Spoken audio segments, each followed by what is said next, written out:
Hey, this is John Glennon of the Tennessean. I'm here with colleague Jim Wyatt, and we are taking a look ahead to the Titans game Sunday in Jacksonville.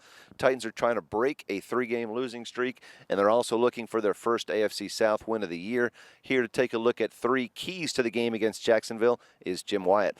Yeah, one of them should be a given, but I don't know that it is around the league this time of year, and that is to come out, play hard, be motivated, try to win the game. I mean, let's keep it real here. This is a 5-9 team against a 4-10 team, a game that not a lot of people around the country care a lot about. Frankly, I don't think a lot of people in Nashville and Jacksonville care about it. But the Titans have got to show up and play. Guys are playing to fight, try to keep their jobs on the roster. They're trying to save a head coach who is squarely on the hot seat right now. They're trying to win a division game for the first time all year and snap an 0-4 streak against AFC South teams.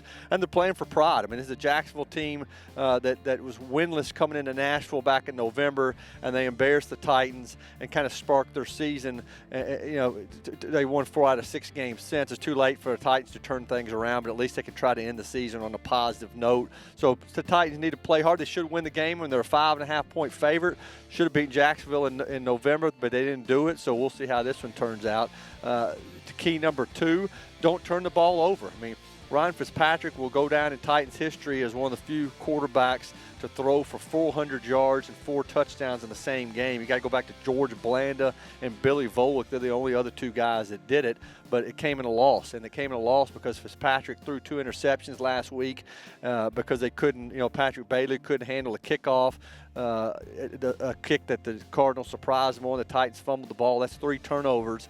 And it's one of the reasons why the Titans lost on Sunday. Titans go in there and turn the ball over, play sloppy football. They'll lose to Jacksonville again.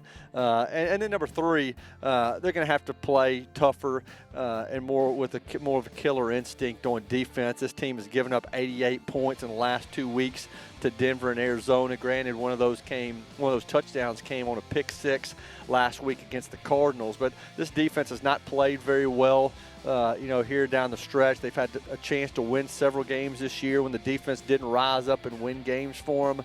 Look at the Jacksonville receiving corps and the names like Kerry Taylor, Jeremy Ebert, Mike Brown, Ace Sanders. Those guys aren't household names in Jacksonville, Nashville. I don't care what city you're in. Titans should be able to stop these guys. They got a guy in Denard Robinson who's played some receiver, running back. He's a dangerous threat, former Michigan quarterback, but. This is not a Jacksonville team that's stocked with talent. Titans should be able to slow them down, but they have let some other games slip by because they didn't play very well on defense. One thing to keep an eye on is I have a couple of young guys playing more this year, this week than usual. Xavier Gooden's going to get more snaps because Zach Brown's in the doghouse.